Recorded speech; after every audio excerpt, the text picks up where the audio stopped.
Well,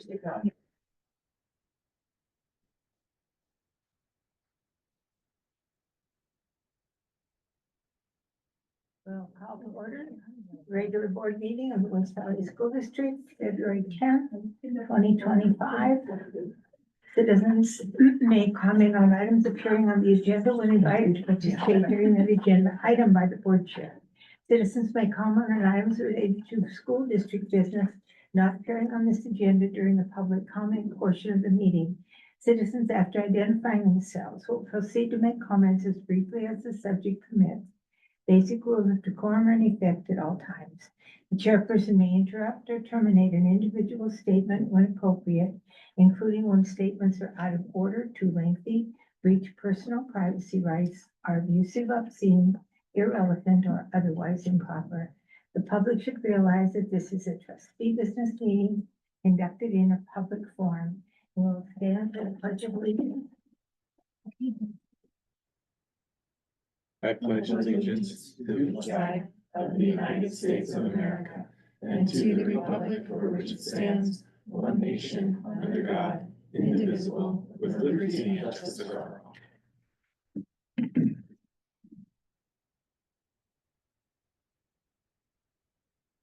Okay, and we have, quorum. Laurel is participating by phone. And Mark is sick today, so. We'll go on to the consent agenda. I'll make a motion to approve the consent agenda. Second. Few quick changes. Pending Laurel's changes. Yeah, sorry. The regular board meeting minutes, on section C in red, there's type any information here under discussion that just needs to be removed. And then section E, further discussion, type any information here that needs to be removed. Other than that, it looks great. I just have a question on this is my ignorance. What does segwayed mean? SEGWAYED? This is informational, part 5C. Superintendent's report. We're currently at 28,000 for innovative tech fair and segued into the 4-day school week He discussion. moved into it. He went from one discussion into the other. That's all it means. Yeah, like transition into, Okay, thank you. not ride the scooter. Sure, I understand that. You segue. Segue over there. Put my eyes on that. Dates me, see, I'm not. Hopped on a scooter. Run across the. Okay, all right. Okay, then no more discussion. All those in favor of accepting the consent agenda, aye. Aye. Aye. Opposed? Aye. All right, passes unanimously. Okay, we have correspondence, guests and public participation. All right. Looks like we have 3 people who want to make a comment here. So I would ask that we have three minute for the comments, and then I would ask everybody to state their name, and then they'll have time. I'll let you take care of that for 30 minutes. As it might be all for robotics, might be a group. It's kind of a group. Is it a group? Pretty much. They were just trying to extend their time, I think. We just started writing on things. Well, if it's robotics, we'll give them 10 minutes. Let's- We have done that before. Okay, I'm just fine with that. Let's just go ahead and let the robotics team begin their presentation. That would be grand. Cool. So, where are you going? Yeah, stuff prepared. Oh, so we're coming up here. Hi, guys. My name's Matt Honku. I've been here before. I've got some other parents of these kiddos over here. We had a quite weekend in the last couple of months here. So with the Tech Warriors program, we do, just to catch people up to speed, Tech Warriors is a program where we compete in various robotics, science, technology, engineering, math competitions and stuff like that. The program we've been competing in for the last 15 weeks has been called First Lego League Robotics. And that's just started here. We get a game mat and it's got a bunch of different missions. And so we build a little robot Andrew, you want to tell them anything about your robot here? So we have programmed this to go on this game board and do these specific missions that will earn us points to move on. Legos move. Legos can move.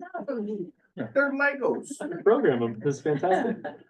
And so we basically try to score as many points as we can in 2.5 minutes. And our team did really well. You guys got the what, third, fourth highest score in the state? So they did really well. This year in the state of Montana, there was 97 teams competing. And so these guys, yeah, got 3 or 4 out of that for the robot game. Then it involves doing some engineering and design projects. So you identify a problem that exists according to the theme. And then you look for different solutions about the problem and the theme, and you just go through the engineering design process. You're up. Want to talk about the problem and solution?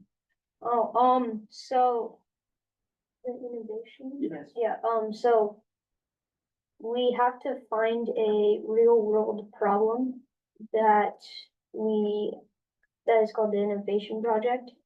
And we like study it so much and like we try to make a solution for it.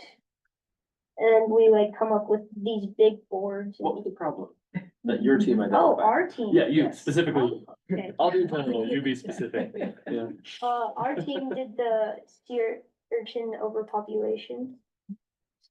Yeah, just the purple sea urchins because they're so we made this giant robot. I don't know where he is. Oh, he's on the back. Should we do the back? There, you have a picture of him. The tiny. Should we show him the back? The Snurfleupagus.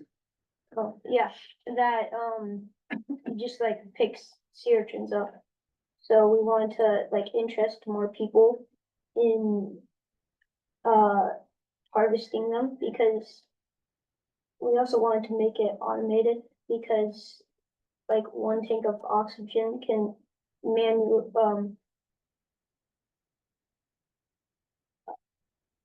can like last 40 minutes to an hour. And in that time, manually, people can harvest like 400 sea urchins. So a machine can do it faster and it doesn't. Yeah. Run out of oxygen. By the way, we've And got it. why is that important? That's Kelp, like important. kelp? It's important because these purple sea urchins are eating all of the kelp forests. And that they're creating dead zones, which is areas with no kelp. In these areas, kelp rarely grows back. There's about 405 dead zones, about the size of New Zealand. Is this in all the oceans? Yes. It continues, right? Everything that relies on sea urchins or kelp is going to be gone. Why cause the overpopulation of the sea urchin? Just not as many people harvest them because they don't have very much uni, which is the meat sea urchins produce, which goes into many types of sushis and seafood. Red and green urchins, which are another color, aren't overpopulated because they do have more uni, which is more profitable. So our solution is to find a more efficient way to harvest purple sea urchins so they become not overpopulated. Nice job. Do you have a picture of it? That's a picture of the harvest. Here's a barn. drawing On the back. of it. It's a bit bigger. They have a good sized prototype they carry around. Sure. I think there's some images on the West Valley School website of them like sort of hoarding this big lot. By the way, in terms of our progression, we started our year with 32 West Valley School students, K through 8, who were broken into 4 different teams, and all 4 of our teams did really, really well. We did scrimmages here in December, and then we did a regional qualifier here in January. And so I don't know if you saw pictures of that, but there was another 300 or so people here participating. So we had schools from around the area. They did really well at that. They placed second at that qualifier. And our team Lego Lobsters placed first. And so it was all West Valley teams and a third team placed in the top 4 or 5. And so we had 3 teams qualify to make it to the state championship, right? So it dwindled it down. State championship was Saturday. It got a little complicated with the snow. where they technically canceled, the tournament, but that was really in result only. We were already there. So we were there and we competed, but it was more like a scrimmage than an actual event. So then the state looked at the qualifying scores and chose the top 9 or 10 teams based on their qualifying scores. And because we had 2 teams in the top spots at our qualifier, they were added to a lottery of these 10 teams to be chosen. Because there's a world's level competition that represents about 68 countries, 50,000 people or so. And so there's one spot for the state of Montana. And this team was chosen to represent the state of Montana at the world's level competition in Houston, Texas in 8 weeks. Cool. So we put in a ton of work into this club. The club's gotten better and better over the past 5 years. I think now we've serviced at this point 130 to 140 students. Mr. Keller and I have put in hundreds of hours into the program. These guys have put hundreds of hours into the robot and the research and the engineering. And so we're about to try to go to the highest level of this program and represent the state of Montana, represent West Valley School at the international level. It's kind of a big deal. It is. It's kind of- Really cool. Kind of a big deal. So we just want to take a moment to say that's what we are working on. Our problem for the next 8 weeks is going to be airfare and hotel room and how many times can we go to the NASA Space Center when we're in Houston anyway? And competing with, that's usually the number, about 50,000 people. And it fills this entire convention center, over 150 hotels in 68 countries. So Wow. it's big. Wow. That's what we're doing. Very cool. Well, thank you for sharing that with us. That was great. Good luck. Good job. you guys. Yeah, good luck to you, right? It's your first time. These through the boys program. earned You're a it. Rookie. They earned it. I don't know how else to say it. I mean, the Lego lobsters were grade 2, but these boys earned their spot. And hopefully we can get some fundraising approval or fundraising whatever we need to, and maybe school match stuff. Like, these guys earned it. I mean, you're sending 8 boys down to Houston for a world. It's not like the Super Bowl. That's America. This is, what'd you say, 60 countries? Yeah, it's about 68 last year. These boys earned it. So if we can find a match, if we can find some, whatever we need to fundraise for these boys. Yeah, all boys. Yeah, there. Um, 6th, 7th, and 8th grade. I don't think there's any 6th, 5th 7th, grade. and 8th grade. Oh, yeah, all right, 5th through 8th. Yeah, Oh, yeah. so. Yeah. They need all the help and support they can get. We're Kalispell, Montana, right? Going to the big city. Like, we're not Billings, we're not Denver, we're not anything. We're Kalispell, Montana, and these boys earned it. And that robot did its job. They actually had to change it up. Between your second and third round, you have to change it up. And it worked. So. I don't know, I'm his dad. This is, I seem proud. I don't need to tell. They earned it. Hopefully there's some support. Good job, guys. Yeah, good job, you guys. Awesome. Thanks, y'all. Thank you.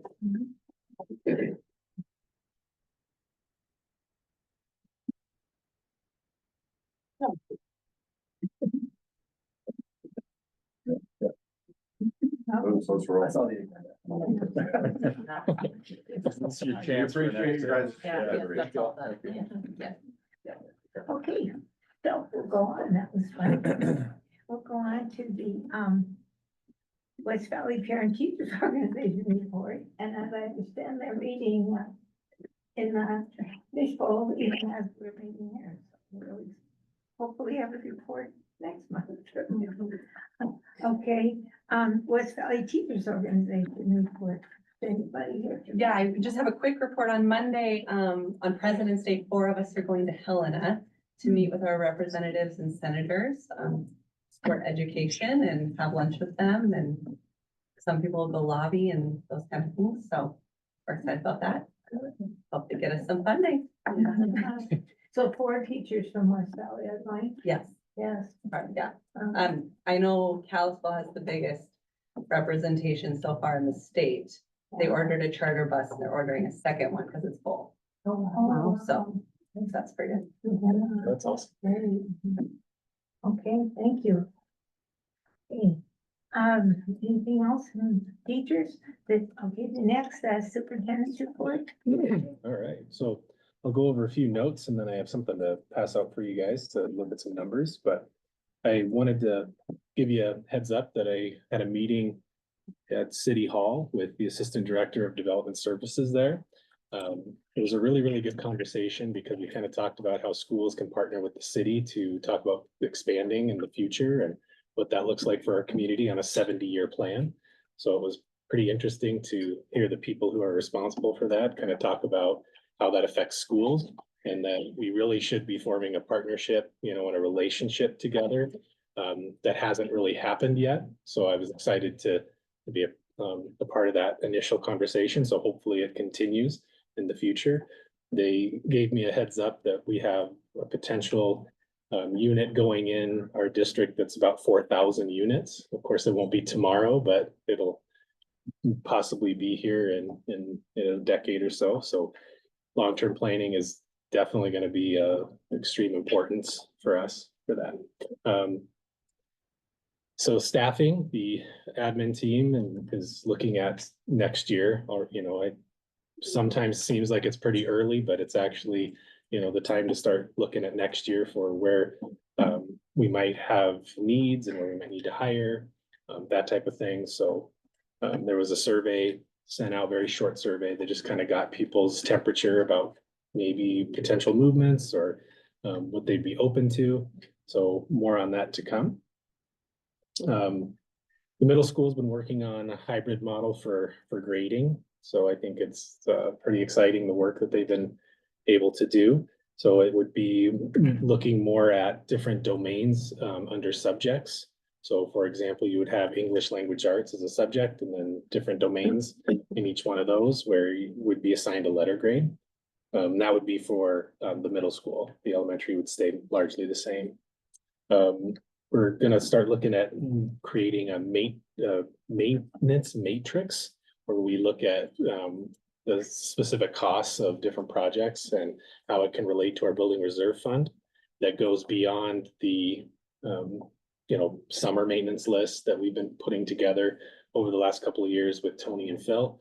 So hopefully we can get some of the deferred maintenance projects actually finished. Or at least started on actual numbers so that we can, as a board and school, look at some long-term projects we can do.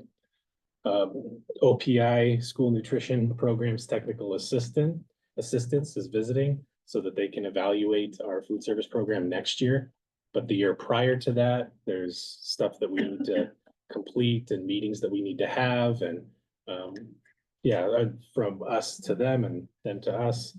So I guess we have to provide some detailed analysis of what we do, how we run our program. And that involves a food service director, Maggie, myself, and the employees there. So we just kind of have to prove that we've done proper training and things like that as well.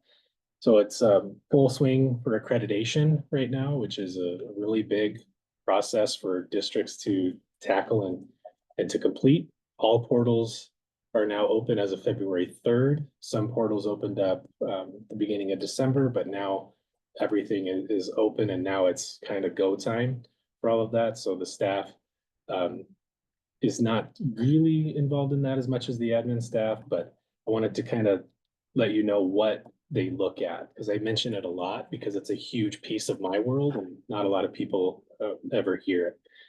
They look at our integrated strategic action plan, which is kind of combined with our needs assessment.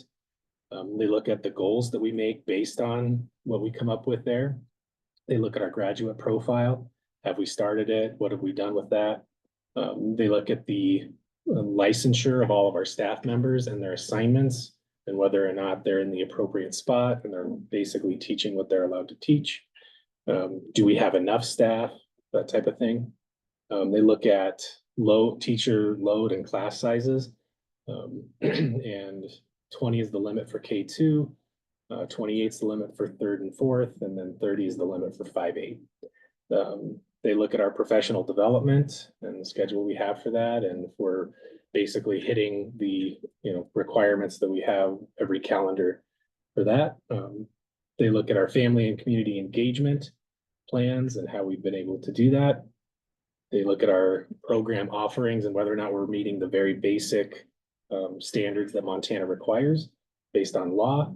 They look at our Indian Education for All plan and what we've basically taught, what we've allocated to having someone in charge of IEFA. They look at our mentorship induction processes.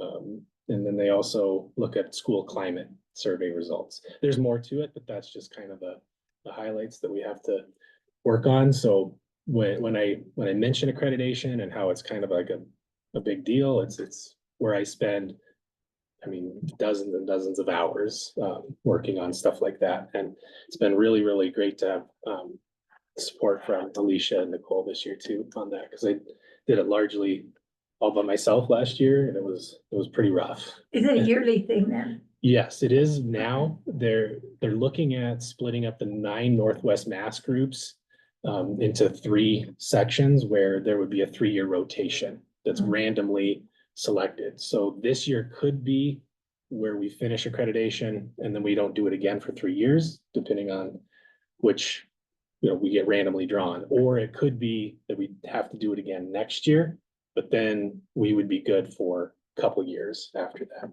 So they're kind of doing it for themselves too, because they just get inundated, with 400 district reports and things like that. And it's just not realistic either to go through and subjectively grade some of that stuff. And so I think it's OPI trying to streamline the process and make it a little more valuable. So hopefully when they split up the 9 districts into 3 that, and they would be geographically split, not just randomly across the state, so that we can kind of, piece it together and communicate amongst each other and things like that. Because it is something that we talk about quite often too, as superintendents in the region.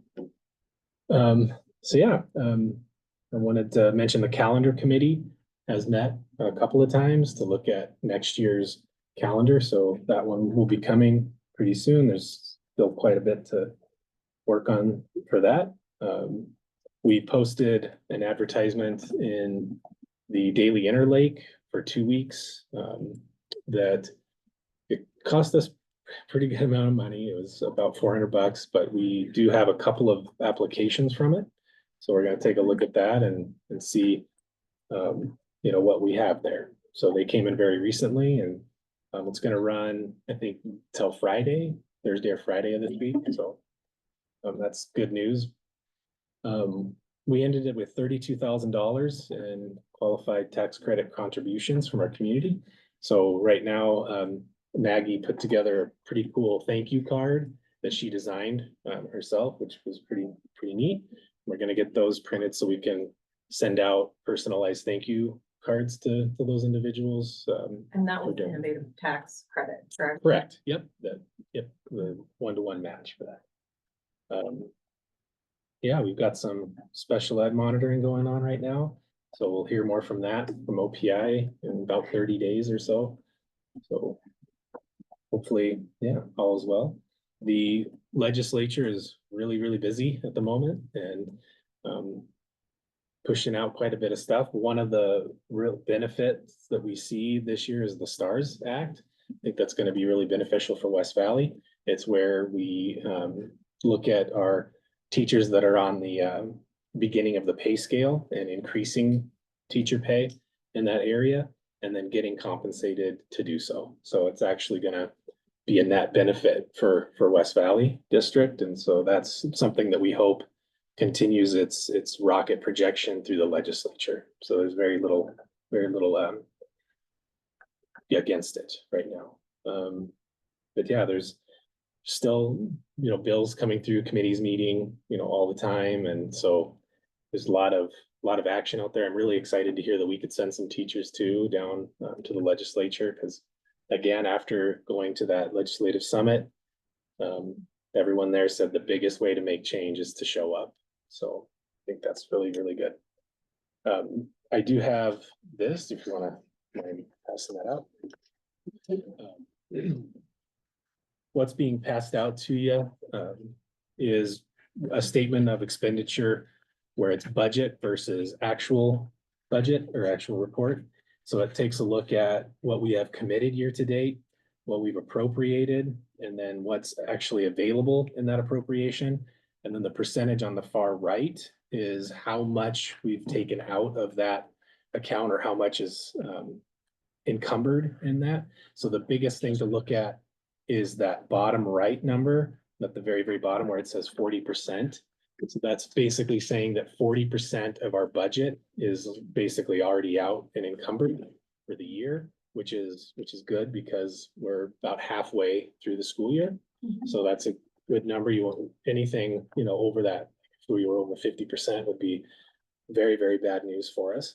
The back page is just the same exact report, but looking at it from this time period compared to last year. So last year at this very moment, we were at 45% total encumbered. So we're still behind where we were last year. And of course, part of that is due to, some levy money as well.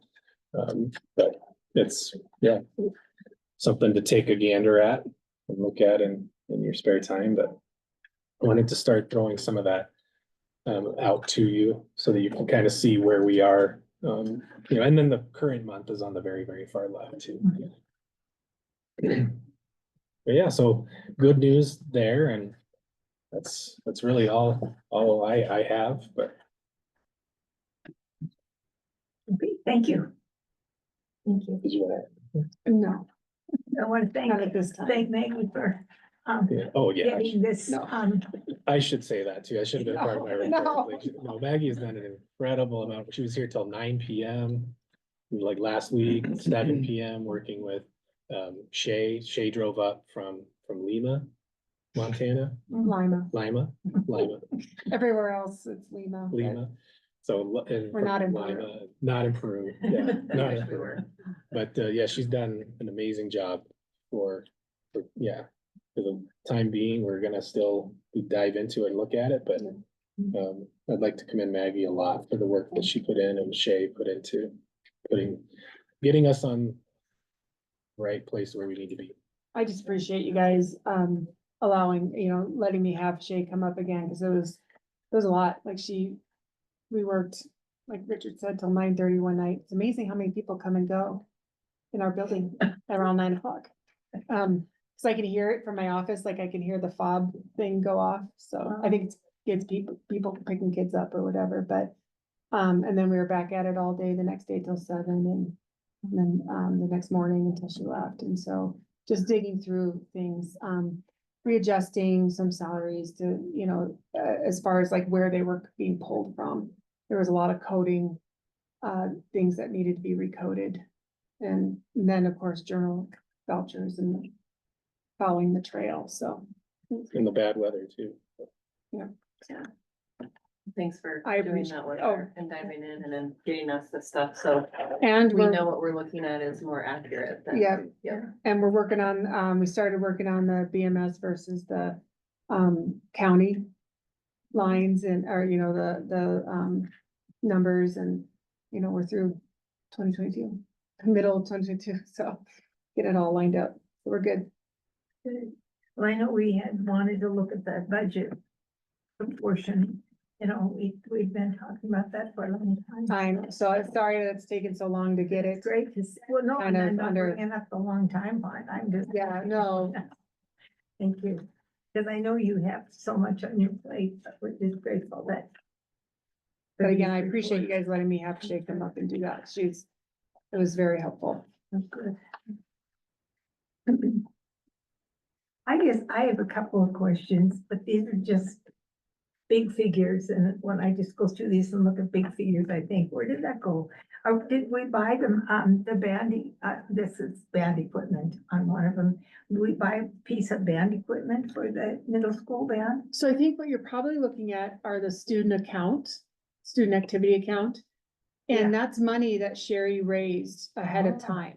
Oh, my. So, everything, every music item that was purchased, the money was in the student accounts or student activity accounts prior to actually making the purchase.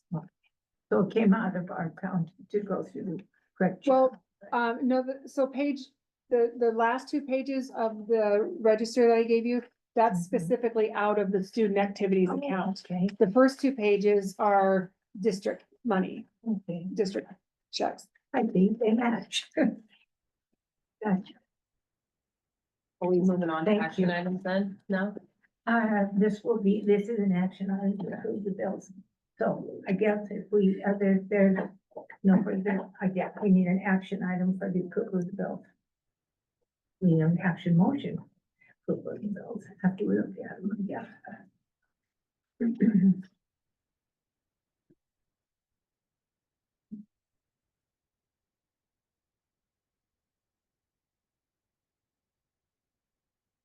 There was a couple electrical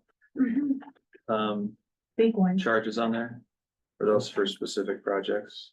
You're probably looking at the heater that we had to replace that we finally had to pay for.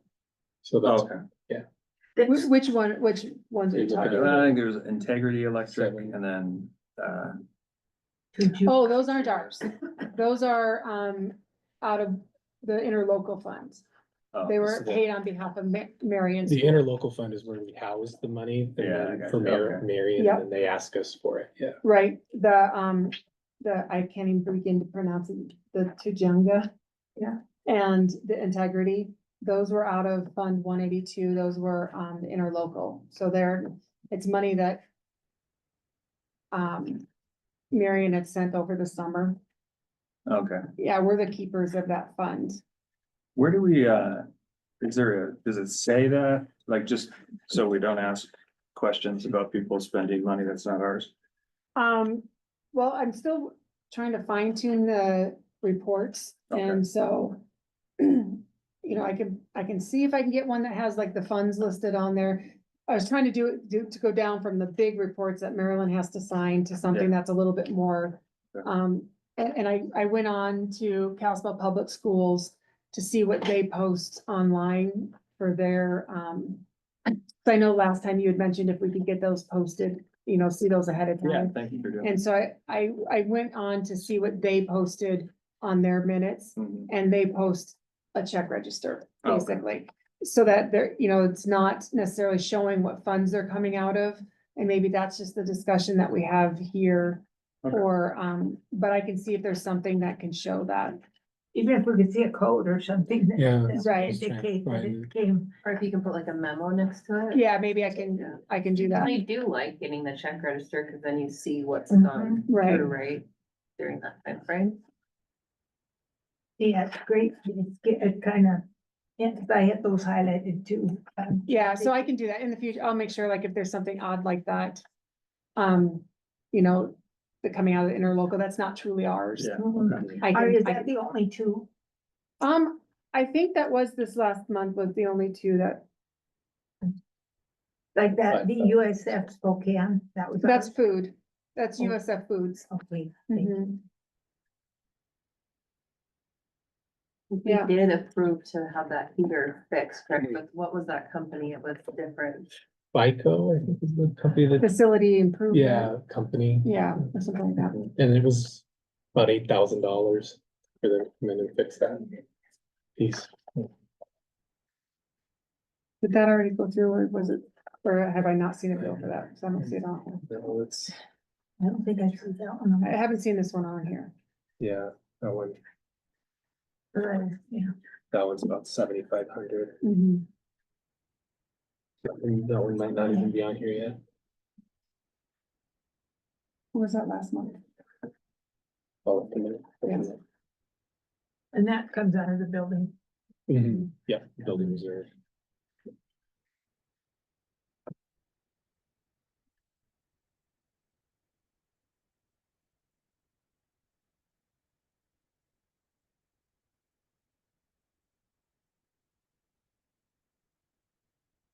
I'll make a motion to approve the bills. I'll second. Any discussion, Laura? All those in favor? No discussion. All those in favor? Aye. Aye. Okay, opposed? Unanimous. Okay, we'll go on to the second action item, which is the superintendent's letter of intent to rehire and table a contract extension through June 30th, 2026. And we have a copy of that here.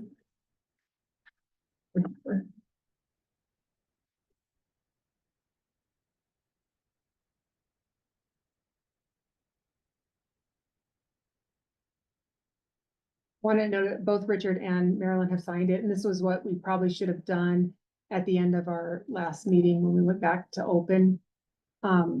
After you had his evaluation, was to just approve this after that decision was made. Yeah. So I'm just tidying that up or getting that done.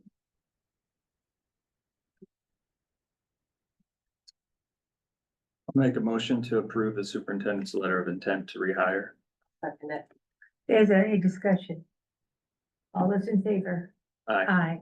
Aye. Unanimous, for sure. Okay, the school election. Maggie, do you want to explain that? I can't do the best of my Sounds my great. ability. I did send you guys exactly what I received. Right. The only difference is I had gone to a meeting in January. They called us down to the county election office to kind of explain it all.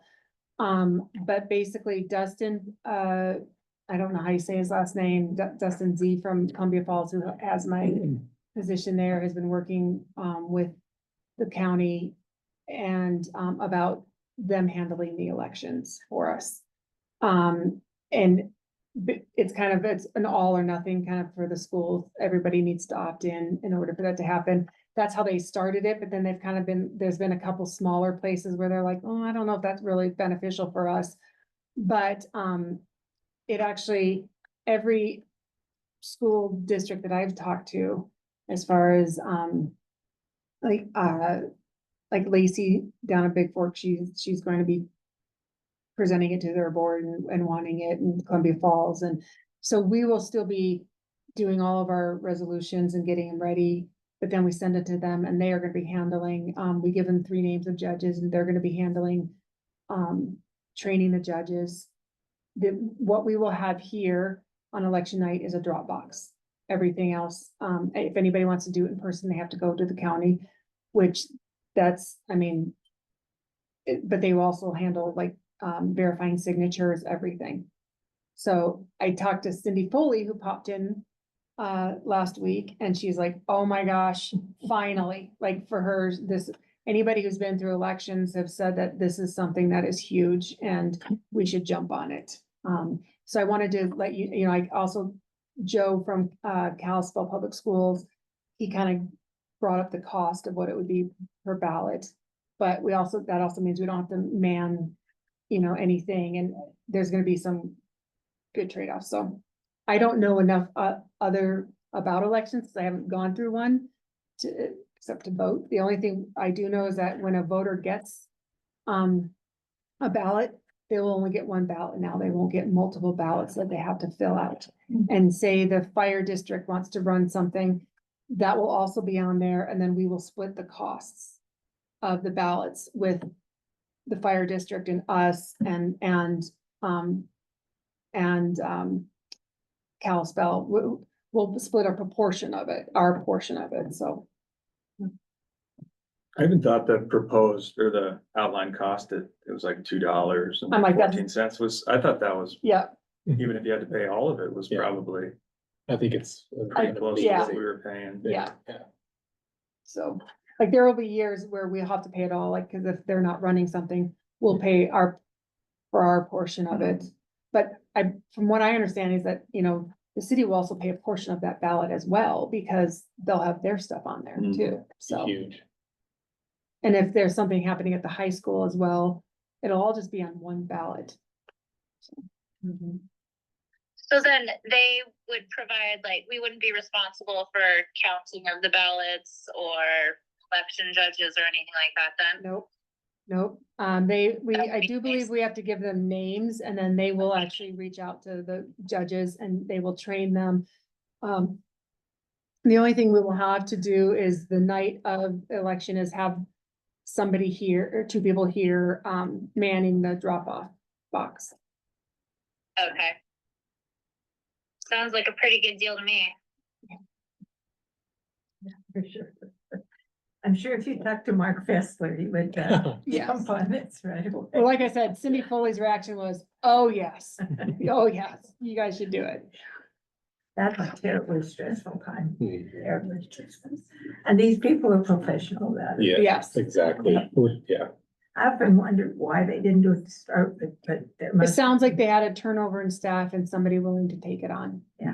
Yeah, because it seems like so logical that you wonder, why is it taking them so long to do this? And they have machines that count ballots. Right. Yeah. Well, and we don't have, to.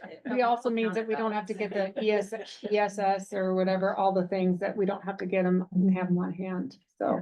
Oh, yeah. So Marilyn has it to sign, and if we vote on it and sign it, we'll send it off. I'll make a motion to approve the memorandum of agreement for school elections. I'll second. Okay, is there any discussion on that? All those in favor of accepting the memorandum of agreement for school elections, aye? Aye. Opposed? Unanimous. Okay, I'll make a motion to adjourn. I'll second. all those in favor? Aye. Aye. Unanimous again. Okay, thank you.